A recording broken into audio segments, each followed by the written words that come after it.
이른바 이 캣맘이 연루된 사건을 전해드릴 텐데요. 전해드리기 전에 이 말씀부터 좀 드려야 되겠습니다. 이 캣맘에 대한 비난이나 이런 건 좀 하지 않으셨으면 좋겠다. 정말 대부분의 그런 유기견, 유기묘를 이렇게 돌보시는 분들은 자기 돈, 자기 시간을 써가면서 정말 생명들에 대한 사랑의 실천을 하시는 분들이다. 자, 9살 아들을 둔 어머니의 제보입니다. 어느 날 아이가 밖에서 자전거 타다 넘어졌다고 이렇게 얼굴이 막 상처가 나서 와서 아이고 그런가 보다 했는데 다음 날 정말 충격적인 얘기를 들었다는 거죠. 네, 제보자는 경기도의 한 아파트에 살고 있고요. 지난 10일에 9살짜리 아들이 아파트 단지에서 친구랑 놀고 들어왔는데 얼굴에 뭔가 바닥에 긁힌 자국도 있고 옷에 구멍도 나 있고 온몸이 먼지 투성이었다고 합니다. 아들이 자전거 타다 넘어져서 얼굴에 바닥에 긁혔다고 해서 그냥 앞으로 조심히 놀라고 넘어갔다고 하는데요. 또 아이가 얼굴에 상처를 보여줄 때도 엄마, 그래도 이 정도 다친 게 다행이지 않아? 얼굴에 상처 문신 같지, 상남자 같지 이렇게 말하기도 해서 대수롭지 않게 여겼다고 합니다. 하지만 이게 모두 이 엄마를 안심시키기 위한 아들의 착한 거짓말이었고요. 다음 날 아들이 아파트 근처에서 친구랑 놀다가 70대 여성에게 무차별 폭행을 당했다는 사실을 친구 엄마로부터 듣게 됐다고 합니다. 이게 도대체 무슨 얘기일까요? 할머니 70대 여성에게 맞았다? 자, 논란이 어머니는 당장 이 관리사무소에 가서 CCTV를 확인하셨다는데 정말 너무너무 충격적인 장면이 있었습니다. 직접 들어보시죠. 30분 동안 폭언은 지속됐고요.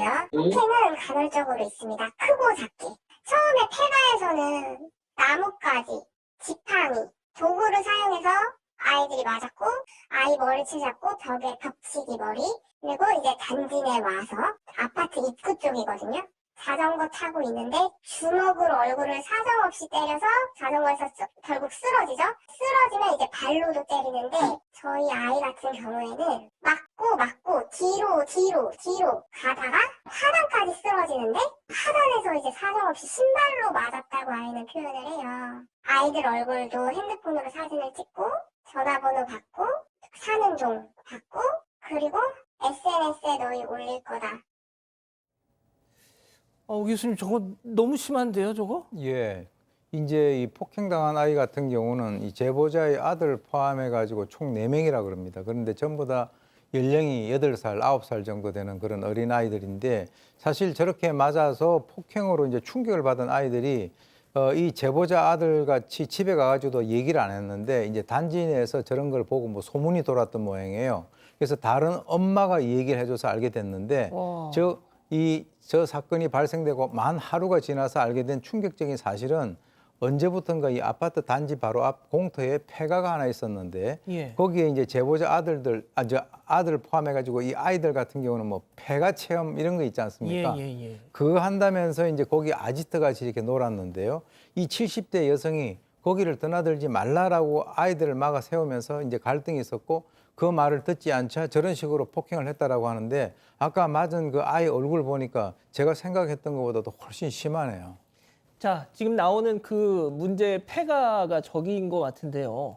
자, 그렇다면 저기가 저 여성의 저 집입니까? 그렇지 않습니다. 저기는요. 아까 이렇게 담장처럼 쳐놓은 거 보셨을 텐데 공원 예정 부지라고 합니다. 그래서 시소유의 땅인 겁니다. 그런데 마침 그 땅 안에 이제 아직은 공원 조성이 안 되면서 폐가가 하나 남아있던 거고 아이들 입장에서는 그런 거 있으면 어렸을 때 이렇게 신기하잖아요. 당연하죠. 그래서 막 가서 놀고 그러는데 문제는 저 70대 여성 같은 경우도 그 저 폐가에 유기견하고 유기묘를 밥을 주면서 저기서 돌보고 있었던 겁니다. 그러니까 이 여성의 입장에서는 아이들이 오면 유기견이나 유기묘들을 또 다치게 할까 봐 걱정할 수는 있어요. 근데 그렇다는 이유로 오지 말라고 하는데 애들 입장에서는 뭐 안 갈 이유가 없잖아요. 그러니까 참다 못해서 폭행을 한 것 같은데 폭행의 정도가 굉장히 심했고 이미 이 사건 전에 폐가에서 전에도 폭행당했는데 그때도 뭐 나뭇가지 지팡이로 때리기도 하고 심지어 이렇게 멱살을 잡고 벽에 밀어붙여서 머리를 다치게 완전 그런 일도 있었다라고 그렇게 아이들은 얘기를 하고 있습니다. 아니 본인 소유도 아닌 집에서 왜 자기가 주인 행세하면서 애들을 패요? 납득하기 어렵죠. 그래서 아마 이런 말을 한 것 같아요. 왜 맞았냐 얘기도 안 했냐고 하니까 아이들이 좀 충격적인 얘기를 좀 합니다. 어른이 때리면 맞아야 되는 줄 알았다. 또 엄마도 혹시나 맞을까 봐 두려웠다 얘기를 하고 있고요. 아, 엄마도 맞을까 봐 그렇죠. 저 할머니한테 그래서 만약에 이 뭐 왜 때려요 얘기하면 사정없이 때리니까 눈을 질끔 감고 그냥 맞고 있었다라고 얘기하고요. 세상에. 정신이 아유. 없었다고 합니다. 이 4명 중에 제보자 아들이 가장 크게 맞았다고 하고요. 자전거 타고 도망가는데 이 여성이 아이들 얼굴 휴대전화로 찍는 모습 봤죠. 찍고 동 물어보고 또 전화번호 물어보면서 SNS에 협박하겠다라고 얘기도 했던 상황이고요. 나중에 이 친구들과 같이 끌려간 자리에서 제보자 아들이 가장 크게 폭행을 당했다고 합니다. 아, 근데 이 아이가 너무 착하다, 정말. 자, 이 아이를 그것도 내 아이뿐만 아니라 다른 아이들까지 총 4명을 앞서 보신 영상처럼 거의 막 자전거 타고 있는 애를 끄집어 내려가지고 막 때리잖아요. 자, 저 70대 여성 폭행 사실 인정했을까요? 체크포인트 짚어보죠. 여보, 나 때린 적 없거든. 자, 무슨 얘기인지 함께 들어보시죠. 여보, 왜? 참, 내가 어제 얘기했지? 애들이 너무 힘들갖고 내가 2시간 동안 내가 기다 막혔다고. 얘들이 지금 맞았다고 지네 부모들 데려와갖고 나한테 난리야, 확인한다고. 나는 때린 적 없거든. 일이 들어와가지고 유리창 우리 집 여기 집 아니 유리창 다 깨 부수고 내가 깨 부쉈으면은 부모들이 보상을 해야 되는 거고요. 애를 때렸다면서요. 안 때렸어요? 그러면 애들이 거짓말하네요. 내가 왜 그렇게 말하면 안 되냐면서. 아니 그러다 거짓말 하지 마시라고 이거는. 애들 맞는 미친 아니라고요. 그러니까 애들이 쳤잖아요.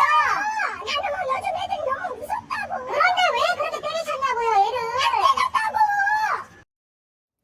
안 때렸다고 하지만 CCTV 저희가 봤던 건 뭐예요, 그럼? 그러니까요. 이미 이제 영상에서 다 찍혔는데 그럼에도 불구하고 저 70대 여성은 아이들을 절대 때린 적이 없다. 그리고 이제 아까 그 자기 그 부부끼리 얘기하는 것 같은데 그때도 자기가 안 때렸다라고 자기 세뇌를 시키는 것 같은데 오히려 아이들이 자기에게 못되게 굴었다 이렇게 얘기를 하는 거죠. 그러면서 이제 바로 그날도 아이들이 들어와서 유리창을 깼고 먼저 심한 욕도 했고 자기는 좋게 말로 좋게 했는데 이 정손주뻘 되는 애들이 무슨 70대가 정손주가 지금 8살, 9살인지 모르겠는데 일단 뭐 자전거를 타고 왔다 갔다 하면서 얼마나 자기는 약이 올랐는지 모른다라고 이제 화를 내면서 요즘 애들이 얼마나 무서운데 어른이 때리면 가만히 있냐 사진 찍고 다 하지 애들을 너희가 그러니까 그 부모를 보고 너무 잘못 가르치고 있다라고 하면서 본인은 끝까지 안 때렸다고 결백을 호소를 했는데 저 CCTV는 거짓말을 하지 않죠. 그러니까 말이죠. 제 영상 보면 진짜 아이들이 반항을 안 해요. 그냥 맞고만 있어. 자, 양 변호사님. 야, 이게 지금 이 70대 여성을 피해 아동 부모님들은 아동 학대 혐의로 고소를 한 상태라고 해요. 그런데 뭐 그런다고 구속을 시키겠습니까? 자, 그러다 보니까 저 아파트 단지 내에서 언제든지 또 마주칠 수 있다. 그러니까 이 아이들 입장에서는 굉장히 힘든 상황으로 보이고 일단 제보하신 분에 따르면 자신의 아들이 이게 가장 좀 심하게 그 맞은 경우라고 합니다. 그리고 한번 이제 그 폐가가 도대체 어떻게 되는지를 가보고 싶어서 가자고 하니까 아들이 무기를 챙겨야 된다 그랬다는 거예요. 그러니까 이게 너무 이제 공포가 있다 보니까 할머니 마주치면 안 되니까 무기를 챙겨야 된다는데 그게 이 제보자분은 속상한 거죠. 아들이 얼마나 큰 충격을 받았으면 이렇게 할까. 지금 머리, 다리 이렇게 찰과상이 있고 더 심각한 거는 저기는 이제 애가 학교를 가는 길에 저곳을 지나쳐야 한다라는 거예요. 그래서 너무 무서워한다는 겁니다. 트라우마가 생긴 겁니다. 또 낯선 어른들 보면 눈도 잘 마주치지 못하고 밤에 발자국 소리 나면 혹시 할머니 찾아온 거 아니냐라고 두려워하는 지경이고 기본적으로 이제 그런 트라우마가 있다니까 얘가 화가 분노에 가득 차 있는 그런 모습을 보여서 이거 이사를 가야 하나라고 고민할 정도 상황인데 또 뭐 잘못한 것도 없는데 왜 우리가 이사를 가야 되는지 또 이 제보자분도 화가 나고 그런 상황으로 합니다.